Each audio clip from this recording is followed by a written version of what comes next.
ماہرین معیشت اگر یہ آیتیں دیکھیں تو وہ شاید یہ سوچیں کہ صدقے کا تذکرہ اللہ قرآن میں اس لیے ذکر کرتا ہے تاکہ دنیا سے غربت کا خاتمہ ہو جائے، اکنامکلی مسلمان قوم مضبوط ہو جائے.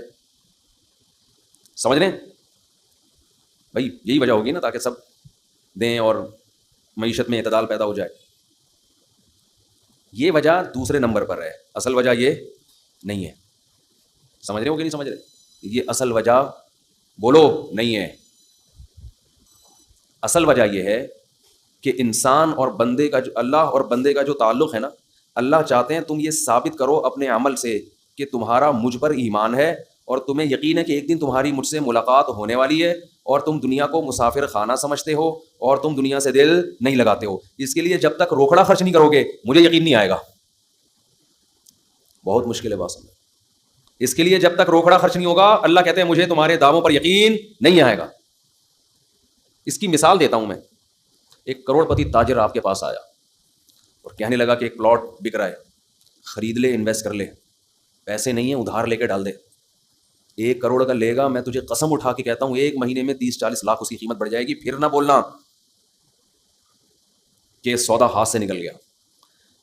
اس کی جگہ جب میں ہوں گا تو میں اسے مشورہ دوں گا، اگر تجھے اتنا ہی یقین ہے کہ یہ 1 مہینے میں 1 کروڑ سے 1 کروڑ 50 لاکھ کا ہو جائے گا تو اپنے پیسے لگا دے. کیا خیال ہے وہ؟ اب وہ جواب میں ای آ چوں چاں چیں چوں کرنے لگے، اس کا مطلب اس کو یقین بولو نہیں. اس کو کسی نے یہ پلاٹ آپ کو پہنانے کا حکم دیا ہے، اس کا کمیشن ہے کہ یار اس کو پہنا دے، یہ سبزی والے بھی اس سے پیسے لے کے بھاگے میں اور پتہ نہیں کون کون یہ خرید لے گا. جس کو یقین ہوتا ہے وہ اپنا سودا جانے دیتا ہے. بعض لوگ کیا کرتے ہیں کہ ہم اسٹیٹ ایجنٹ کو پیسے دیں گے کہ پلاٹ خریدو اور بیچو، تو دے دیں، بہت اچھی بات ہے. لیکن عام طور پہ اسٹیٹ ایجنٹ کیا کرتے ہیں، اور بہت صحیح کرتے ہیں وہ، کیونکہ ان کی جگہ آپ ہوتے تو آپ یہی کر رہے ہوتے. جہاں لگا کہ انویسٹمنٹ کم اور پروفٹ زیادہ تو وہ آپ کا نہیں بلکہ اپنا پیسہ لگائے گا اس میں. سمجھتے ہو؟ اور جہاں لگا کہ انویسٹمنٹ زیادہ ہے پروفٹ کم ہے وہاں کمیشن پہ آپ کو وہ پلاٹ پہنا دے گا. اپنا کمیشن رکھ لے گا 2%، 1% جو بھی ہے آپ کو پہنا دے گا. وہ سارے نہیں ہوتے لیکن ہم اکثر ایسا ہی ہو رہا ہوتا ہے. جب آپ خود اس کی جگہ ہوتے تو یہی کر رہے ہوتے تو پھر خود سوچ لو کہ اس میں کون سی ایسی گھبرانے کی بات. وہ کیوں لگائے گا آپ کے پیسے؟ جہاں انسان کو یقین ہوتا ہے کہ یہ مجھے ملنے والا ہے 100% پروفٹ، وہاں کس کا پیسہ لگاتا ہے؟ اپنا. اور جہاں خطرہ ہوتا ہے وہاں کس کا لگاتا ہے؟ دوسروں سے پیسے لے کے لگاتا ہے. سر ایک بڑا اچھا پروجیکٹ آیا ہوا ہے، بہت بہترین پروجیکٹ ہے، آپ لگا لیں اس میں پیسہ. اللہ تعالیٰ یہ دیکھنے کے لیے کہ یہ مجھ پہ یقین رکھتے ہیں کہ نہیں رکھتے، یہ مجھے رزاق جو کہتے ہیں کہ میں روزی دیتا ہوں، یہ خالی پیلی کے نعرے ہیں، ہوائی باتیں ہیں، یا یہ مانتے ہیں کہ رزق کس کے ہاتھ میں ہے؟ میرے ہاتھ میں. ان کو یقین ہے کہ ایک دن قیامت قائم ہوگی جس دن اپنے گناہوں کے بوجھ تلے یہ دبے ہوئے ہوں گے، اور اس دن ان کو پتا ہے کہ اگر انہوں نے صدقہ خیرات کیا ہوگا تو اللہ کا غضب اس صدقے کی برکت سے ٹھنڈا ہوگا. ان کو اگر یقین ہے تو یہ پیسہ خرچ کیوں نہیں کرتے؟ سمجھ میں آ رہی ہے بات کہ نہیں آ رہی ہے؟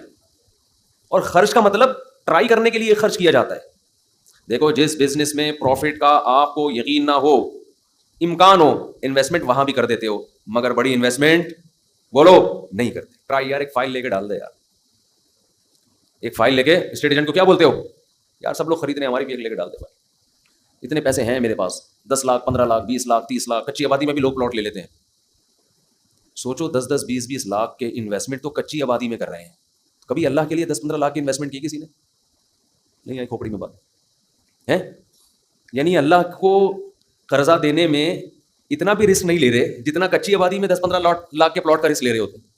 تو مطلب اتنا اللہ کے پاس جب انویسٹمنٹ کرتے ہیں نا تو 20 روپے دے دیے اس کو وائپر والے کو جو آپ کا گاڑی کا شیشے صاف کر رہے ہیں، حاتم طائی کی خبر پہ لات مار دی. اللہ کے لیے جب انویسٹمنٹ کر رہے ہوتے ہیں تو گھر میں جو راشن آ رہا ہے، انڈے پراٹھے بیوی کو جو کھلا رہے ہیں، اسی میں نیت کر لی صدقے کی. ٹھیک ہے وہ بھی صدقہ ہے لیکن وہ تو آپ کو دینا ہے، وہ تو نو کا آپشن ہی نہیں ہے آپ کے پاس. ہے کوئی رفیع بھائی، کوئی کسی کے پاس کسی کے باپ کوئی مائی کا لال ایسا پیدا ہوا گھر والوں نے کہا 6 انڈے لاؤ اور آپ 5 لے آئے؟ ایسا کوئی ہو سکتا ہے وہ چنگیز خان میں اتنی ہمت ہو؟ تو اللہ یہ دیکھنے کے لیے کہ مجھ پر ایمان رکھتا بھی ہے کہ نہیں رکھتا.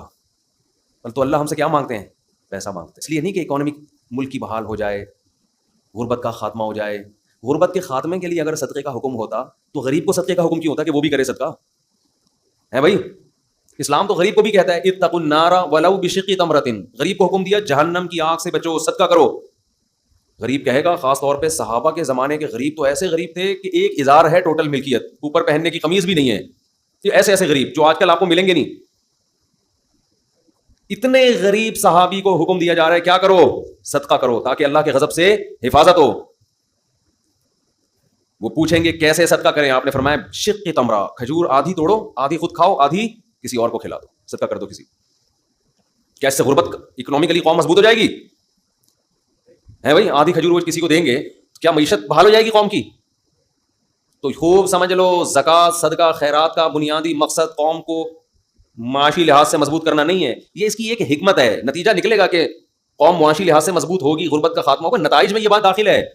آپ کو جو حکم دیا جا رہا ہے وہ اس لیے نہیں، بلکہ وہ آپ کا خدا سے تعلق کتنا ہے، آپ اس پر ایمان رکھتے ہو، آپ اپنے آپ کو اس کا غلام سمجھتے ہو کہ نہیں سمجھتے، آپ کو اس کے وعدوں پر یقین ہے. من ذا الذی یقرض اللہ قرضا حسنا، اللہ کہتے ہیں کون ہے مجھے قرضے دے، قرضہ دو قرضہ، اور میں سود لگا کے دوں گا، واپس بڑھا کے دوں گا. جس کو یقین ہے کہ رزاق اللہ ہے، کھلاتا وہ ہے، میں جو دے رہا ہوں یہ پیسے ضائع نہیں ہو رہے، یہ رب کو دے رہا ہوں، وہ سخاوت کا دریا بنتا ہے. اور جس کو یقین ہی نہیں ہے وہ ہر وقت نوٹ بیٹھ کے گنتا رہتا ہے، کمیٹیاں ڈال ڈال کے اور گھسیٹ رہے ہیں، کمیٹیاں ڈال ڈال کے پیٹ کاٹ کاٹ کے کمیٹیاں ڈالی ہوئی ہیں.